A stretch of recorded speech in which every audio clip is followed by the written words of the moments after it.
Bonjour tout le monde. Aujourd'hui, on entame une nouvelle capsule, mais également une nouvelle série de capsules en compagnie d'Abdoul et également ton partenaire d'affaires qui va joindre à nous, Emmanuel. Tout à fait. Donc, c'est le début d'une série de sujets qu'on va aborder ensemble. OK, avec plaisir.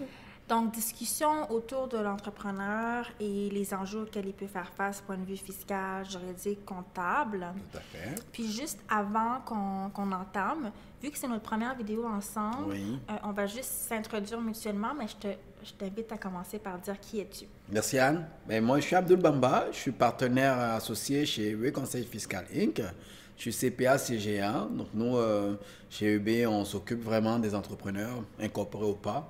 Et on fait de l'accompagnement, point de vue fiscalité et point de vue comptabilité. Super. Et moi, c'est Maître Anne Edma-Louis. Si c'est la première fois que vous regardez une de mes capsules, je suis avocate fiscaliste et j'ai démarré mon cabinet en 2015, Amelia Avocat. On accompagne les entrepreneurs en tout ce qui est droit des affaires et fiscalité. Donc aujourd'hui, le sujet, c'est... En fait, notre clientèle, on l'a en commun, c'est l'entrepreneur. Ben, les particuliers aussi. Oui, les particuliers. Mais je prends toujours l'angle d'entrepreneur à cause de mon quotidien. Puis on voulait discuter aujourd'hui de l'opposition fiscale. Donc, moi, je ne fais pas de litige fiscal, mais régulièrement, j'ai des gens qui me contactent, puis tout le monde vient avec la même question, c'est j'ai reçu un avis de cotisation, qu'est-ce que je fais? Et c'est quoi la première chose qu'on doit faire? Ben, en fait, la première chose à faire, là, c'est vraiment pas une joke, là. Hein? Appelle ton comptable fiscaliste, là, puis parle-lui-en, essaie de voir ce que tu vas faire avec ça. Mais d'un point de vue, disons, général, OK? C'est quoi l'opposition fiscale? C'est que quand vous recevez un avis de cotisation, c'est qu'en amont, Revenu Québec ou Revenu Canada a décidé de vous envoyer une cotisation. Donc, ils ont fait une vérification, vous avez envoyé une lettre, vous avez répondu ou pas. Après ça, ils ont préparé un projet de cotisation qu'ils vous ont soumis. Vous avez fait des représentations ou pas, donc vous avez exprimé votre accord ou pas. Puis à la fin de tout ça, ils ont sanctionné le processus par un avis de cotisation pour réclamer de l'argent. Vous, si vous n'êtes pas d'accord avec ça, là, si vous avez un doute quelconque, je ne suis pas d'accord, je ne suis pas sûr, je vais payer un petit doute, vous faites opposition. Faire opposition, c'est quoi? C'est compléter un formulaire d'opposition qui est disponible sur le site de Revenu Canada ou de Revenu Québec et le transmettre. L'avantage de faire ça, c'est que, un, ça vous permet de mettre sur la glace le processus de recouvrement fiscal, puis aussi prendre le temps avec votre comptable, ou c'est ça, votre comptable fiscaliste ou vous-même, prendre le temps de monter votre dossier disons, d'exposé motif pour dire pourquoi vous n'êtes pas d'accord avec le travail qui a été fait en vérification fiscale. Puis tu as mentionné que ça se peut que quand tu reçois l'avis, tu as déjà reçu au préalable une lettre à laquelle j'ai répondu ou pas.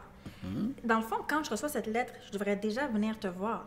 Oui, idéalement, quand on reçoit la première lettre là, en vérification fiscale, là, j'ouvre ma boîte courriel, je vois Revenu Québec, Revenu Canada, je vois demande de documents. Ouais. On panique pas, on prend ce téléphone, on appelle le comptable fiscaliste, puis on lui soumet le fait qu'on a reçu une lettre de demande d'information à Revenu Québec, de Revenu Canada.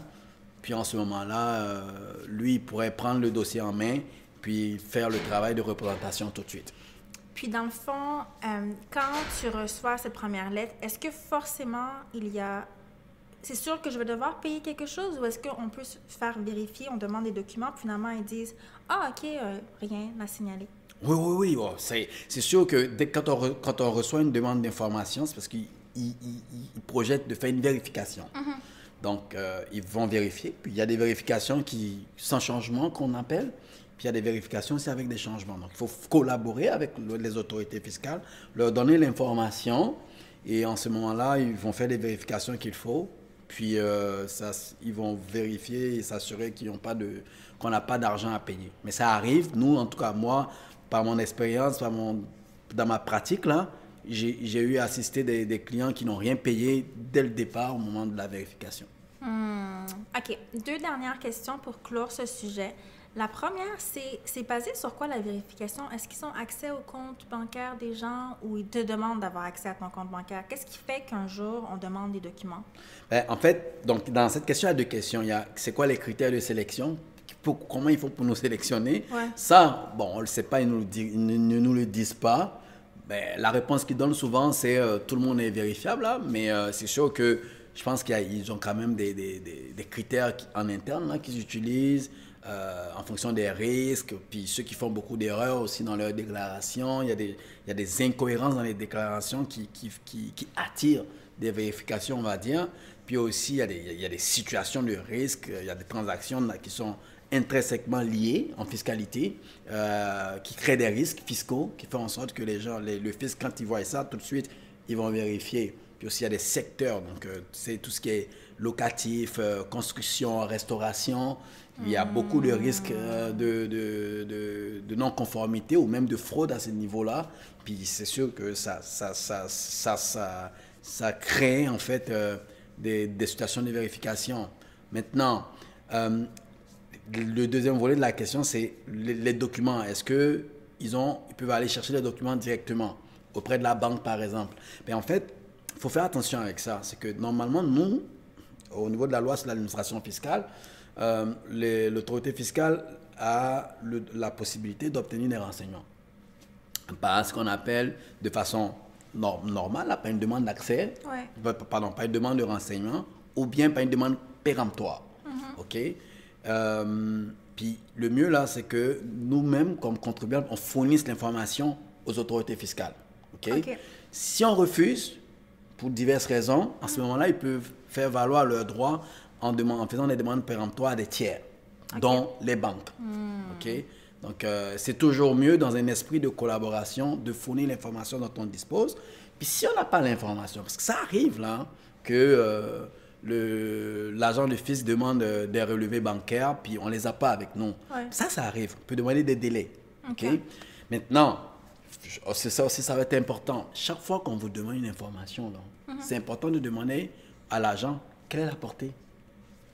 Qu'est-ce qu'il veut faire avec ça? Ben, en fait, la réalité, c'est que l'important, c'est de l'apporter au comptable pour que le comptable demande la portée. C'est ça. On ne va pas commencer à faire du tutorial sur comment opposer.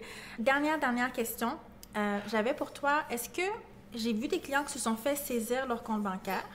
Est-ce que tu te réveilles pas un matin puis ton compte est saisi? Non. Forcément, tu as reçu une série de documentation. C'est ça. C'est que les saisies là, bancaires, là, c'est qu'il y a eu... On a passé l'étape de l'avis de cotisation.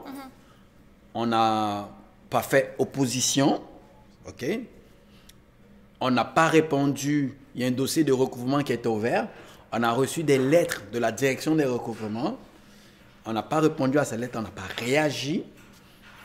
Après ça, donc ça c'est le premier niveau. Après ça, la direction des recouvrements est passée à un deuxième niveau. On n'a pas réagi. Et là, en ce moment-là, malheureusement... Mais ils vont prendre des procédures de sauvegarde. OK. Donc là, c'est ce qu'ils appellent des procédures de sauvegarde. Là, ils vont aller chercher, souvent ils vont saisir les comptes bancaires, puis souvent ils vont aller même plus loin, ils vont prendre des hypothèques légales sur vos biens. OK. Puis ça, on ne veut pas ça, OK? On veut vraiment pas ça. C'est bon, mais on ne peut pas se rendre jusque-là. Mais on va terminer notre capsule d'aujourd'hui. Puis, c'était vraiment pour mettre une mise en contexte. Donc, l'essentiel, c'est surtout de bien s'entourer et savoir que c'est pas la fin du monde, finalement. Il y a moyen de s'en sortir, mais il faut réagir et non réagir passivement. C'est ça. Vraiment, vraiment. Puis, comme Anne a dit tout à l'heure, c'est vraiment important de bien s'entourer, puis de ne pas stresser avec ces questions-là, forcément, puis de ne pas les cacher non plus. OK? Donc, quand on reçoit les lettres et tout, ben, on donne l'information à son conseil, donc l'avocat et le comptable, et puis on donne toute l'information, hein, on donne tout, dans les moindres détails. Ça, c'est plus facile après pour le conseil de travail. Super, ben, je te remercie. Je t'en prie. Puis on se revoit dans la prochaine vidéo. Merci d'avoir regardé.